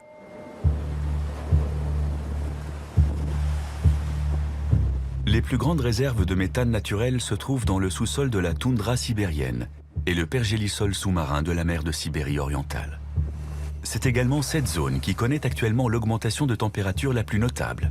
L'association des deux n'augure rien de bon. Depuis le début du XXIe siècle, le printemps et l'été ont été plus chauds là-bas de 4 degrés par rapport à la moyenne relevée pour les années 1970 à 1999. C'est énorme dans cette région où le pergélisol est aussi étendu. Le pergélisol sous-marin contient de grandes quantités de méthane, un gaz à effet de serre très puissant. D'après les estimations, il y en a tellement dans cette région côtière immense qu'il suffirait qu'1% seulement soit libéré dans l'atmosphère pour accélérer le processus de réchauffement.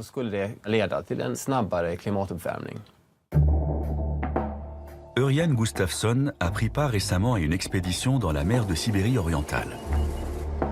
Jusqu'à présent, on pensait que le pergélisol retenait le méthane captif au fond de l'eau. Mais le professeur Gustafsson a constaté que ce n'était plus le cas. On a effectué des milliers de prélèvements à différents endroits de cette zone. Alfred Nobel a inventé le TNT. Il pensait qu'un explosif aussi puissant mettrait fin à jamais à la guerre parce que personne n'oserait s'en servir. Idem quand Richard Gatling a inventé sa mitrailleuse. C'était une arme tellement meurtrière qu'elle mettrait fin aux guerres pour la même raison. Or, l'expérience a montré que toute nouvelle arme est utilisée.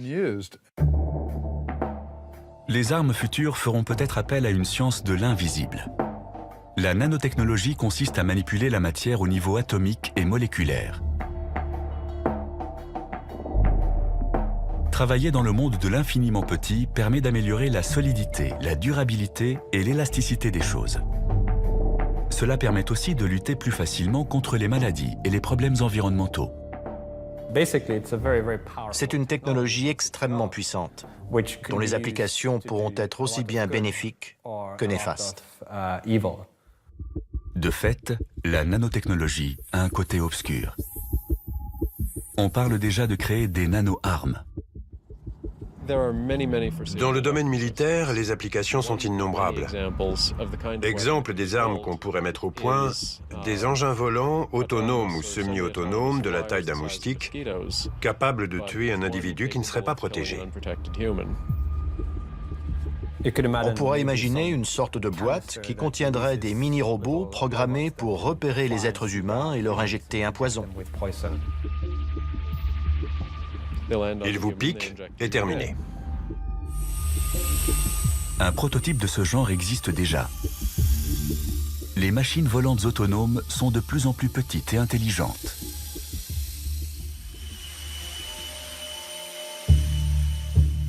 Les pires scénarios sont envisageables.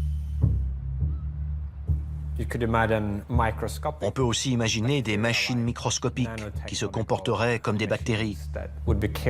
Elles détruiraient toutes les ressources naturelles et proliféreraient de manière incontrôlée. Une armada de machines microscopiques pourrait ravager un territoire ennemi en dévastant tout sur son passage. Pour l'instant, tout cela est purement théorique. Mais jusqu'à quand?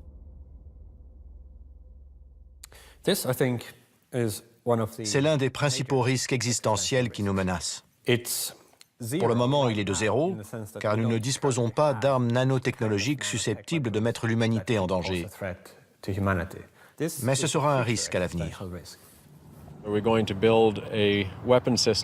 Va-t-on réussir à mettre au point un type d'arme capable de détruire le monde, à l'instar de notre arsenal nucléaire? La réponse est peut-être. On n'a pas encore complètement défini l'ampleur du danger. Mais ce n'est pas demain la veille qu'un cinglé ou un terroriste sera en mesure de fabriquer une arme de fin du monde avec des composés moléculaires. La Première Guerre mondiale a été une guerre chimique.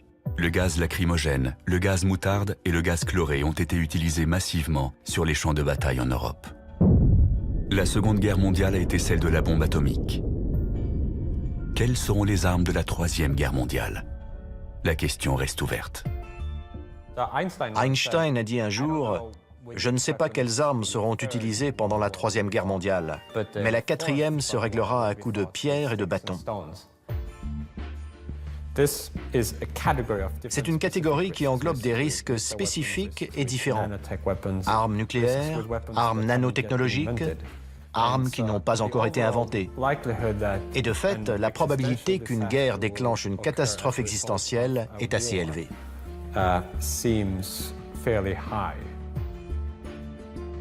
La menace d'une guerre apocalyptique arrive donc en troisième position sur notre liste.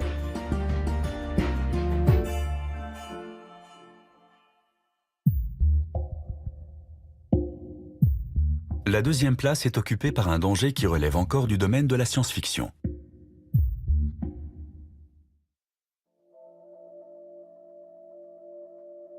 On pensait que c'était impossible jusqu'à ce jour de 1997 où le champion du monde d'échecs a été battu par un ordinateur.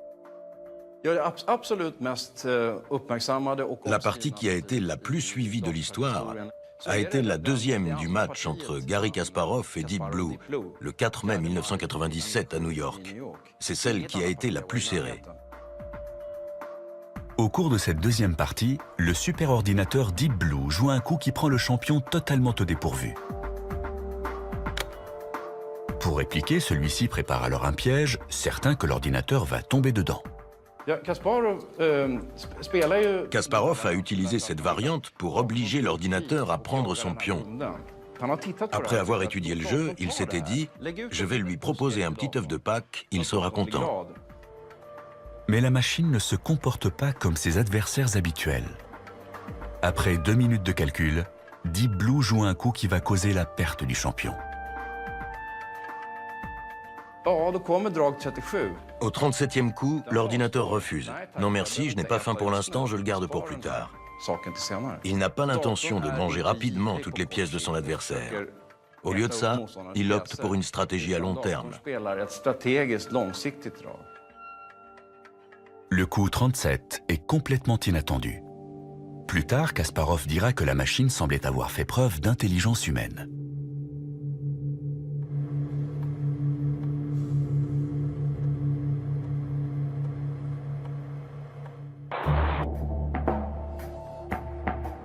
Il n'est pas exagéré d'affirmer que nous sommes entrés dans l'ère de la machine. Il nous serait impossible de revenir à un monde sans ordinateur ni automatisation. Les machines sont essentielles pour la gestion du trafic aérien, l'entretien des centrales nucléaires, le traitement des communications et le contrôle de l'économie mondiale. Sans elles, notre civilisation s'écroulerait. L'avenir n'est pas rassurant pour ceux qui pensent que nous sommes déjà à leur merci. Elles vont devenir omniprésentes et seront de plus en plus perfectionnées.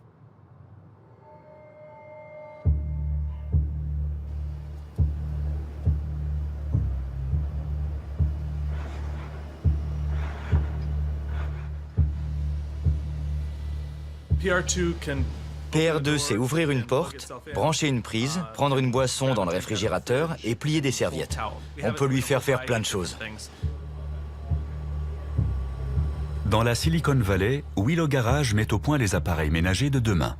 Ici, on est sûr que les robots deviendront aussi banals que les lave-vaisselle ou les ordinateurs. C'est ici qu'on assemble tous nos robots. Nous sommes convaincus qu'ils peuvent améliorer la qualité de vie des gens. On les verra bientôt dans les maisons et sur les lieux de travail. Un lave-vaisselle, c'est un robot très spécialisé. Imaginez un robot polyvalent qui lave la vaisselle, mais aussi la range ou la sort du placard. Tout d'un coup, ça devient beaucoup plus intéressant. Mais les machines pourraient-elles devenir perfectionnées et autonomes, au point de représenter une menace pour l'humanité?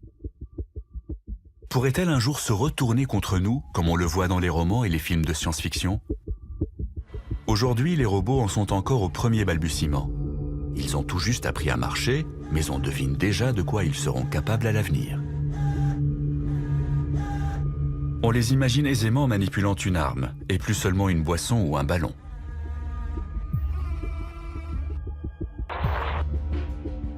Il y a longtemps que l'armée utilise des véhicules aériens non pilotés, mais on voit aussi apparaître des robots terrestres sur les champs de bataille. Devant la banalisation des robots militaires, il a même fallu organiser des conférences afin d'évoquer les problèmes éthiques liés à leur utilisation en temps de guerre. Les gens ne se rendent pas compte qu'il y en a autant. On en avait très peu en 2001, mais aujourd'hui, il y en a quelques 7000 déployés en Afghanistan et en Irak. Certains sont utilisés pour la surveillance et la manipulation d'engins explosifs. Là-dessus, rien à dire. Ce qui nous gêne, c'est l'utilisation de ce que l'on appelle des plateformes armées, c'est-à-dire de robots de combat. L'armée américaine en a acheté 1700. Ils sont télécommandés, mais peuvent aussi fonctionner de façon complètement autonome. Lorsqu'ils repèrent un objectif, ils calculent une solution de tir en une fraction de seconde. Puis ils attendent, pour l'instant du moins, qu'un humain leur donne l'ordre d'agir.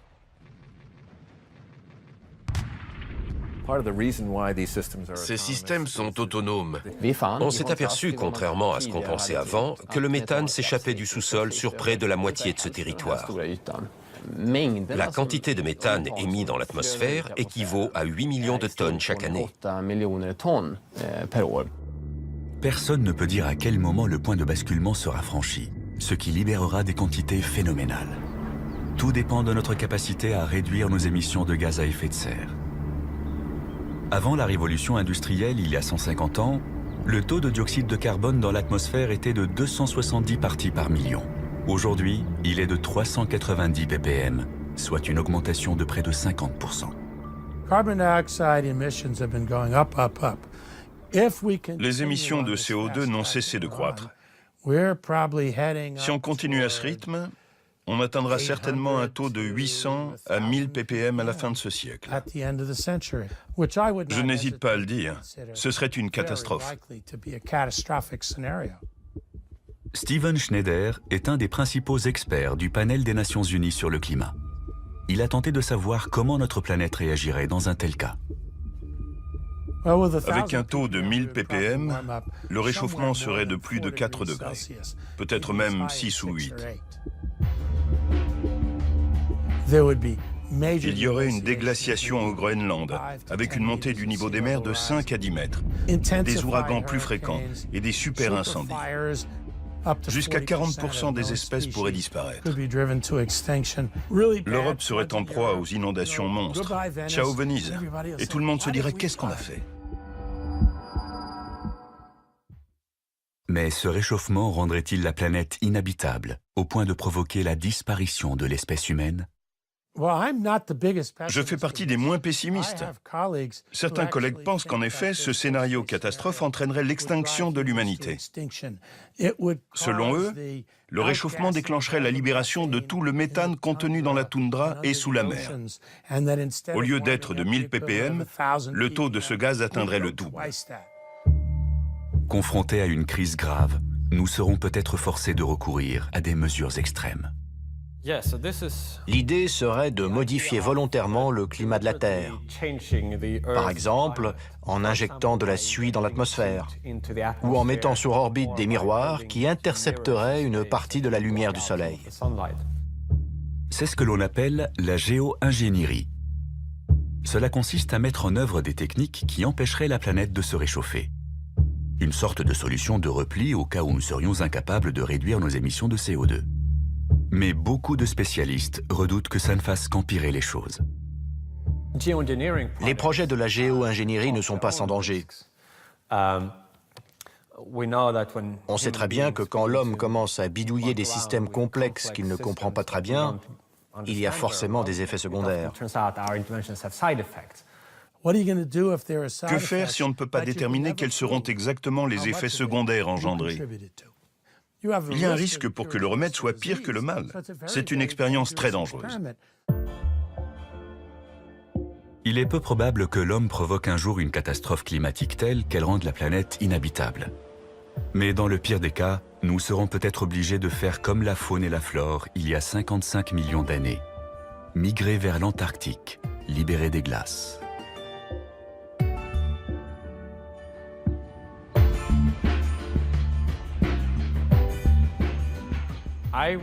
Je dirais que le risque est plus élevé que tous ceux que nous avons examinés précédemment.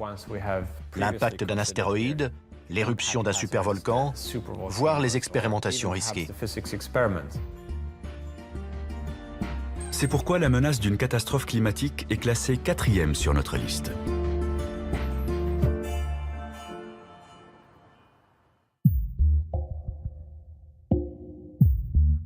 Dans un passé récent, aucun risque n'a été aussi réel que le suivant.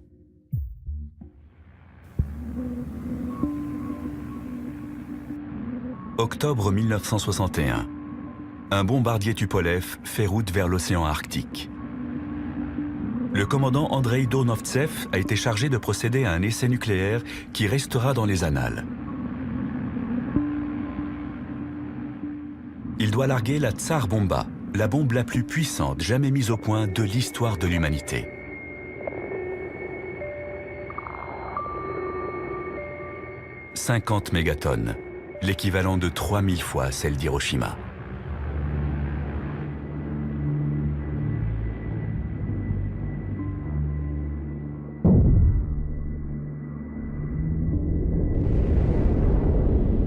Le champignon atomique s'élève à plus de 60 km de haut. Et l'onde de choc fait 3 fois le tour de la planète avant de ne plus être perceptible.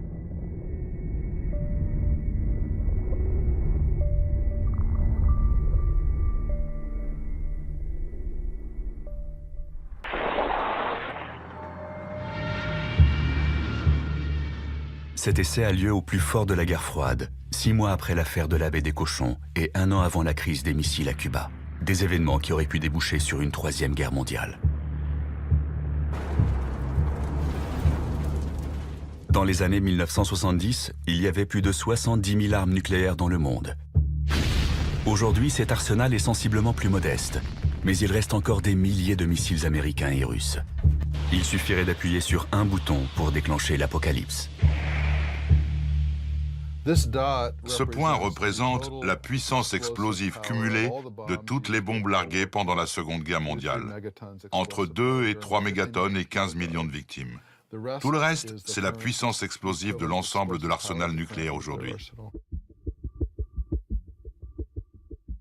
On pourrait croire qu'en cas de guerre nucléaire, le principal danger viendrait de cette puissance et des niveaux de radioactivité mortels. En réalité, les répercussions les plus graves seraient causées par autre chose. Une bombe nucléaire, c'est un petit bout du Soleil sur Terre pendant une fraction de seconde. L'éclat est tellement brillant qu'il agit comme une allumette et brûle absolument tout dans un rayon d'une dizaine de kilomètres. La fumée de ces incendies resterait dans l'atmosphère pendant de nombreuses années. Ça bloquerait la lumière du soleil et le refroidissement et l'obscurcissement provoqueraient alors un bouleversement climatique. Le fracas des bombes s'est tu. Dans le silence, un nuage s'élève dans le ciel. Les travaux d'Alan Robock montrent que l'arsenal atomique actuel suffirait à causer un hiver nucléaire. Voilà le nuage de fumée et sa distribution dans l'atmosphère. Les vents le pousseraient autour du globe et en l'espace de 2 semaines, toute la planète serait touchée. Peu importe la direction que prendrait la fumée, elle serait distribuée par les vents sur presque toutes les zones habitées en 15 jours.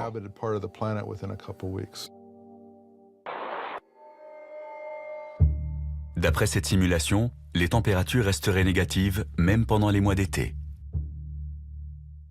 Ça, c'est le premier été après la formation du nuage, le deuxième et le troisième. Pendant tout ce temps, les températures seraient négatives. On aurait un vrai hiver nucléaire. L'agriculture serait stoppée, il ferait froid, sec, et il n'y aurait pas de lumière, et la majeure partie de la population mondiale mourrait de faim. Même après le nouveau traité de désarmement signé récemment par Obama et Medvedev, l'arsenal américain et russe est encore assez important pour déclencher un hiver nucléaire.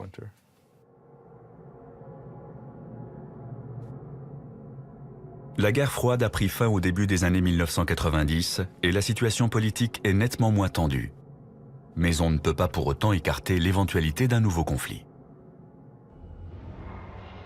Il ne faut pas se faire d'illusions. Ce n'est pas parce que la guerre froide s'est terminée sans incident nucléaire que nous sommes à l'abri de ce danger.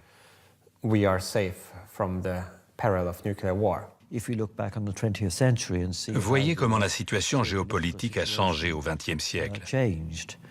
2 guerres mondiales, l'essor puis la chute de l'Union soviétique. Personne ne peut prédire quelle sera la situation dans la seconde moitié du XXIe siècle. Il est tout à fait possible qu'une crise entre 2 nouvelles superpuissances soit gérée de façon moins heureuse que pendant la guerre froide. Une chose est sûre, les progrès technologiques permettront de concevoir des armes nouvelles et plus puissantes. Quand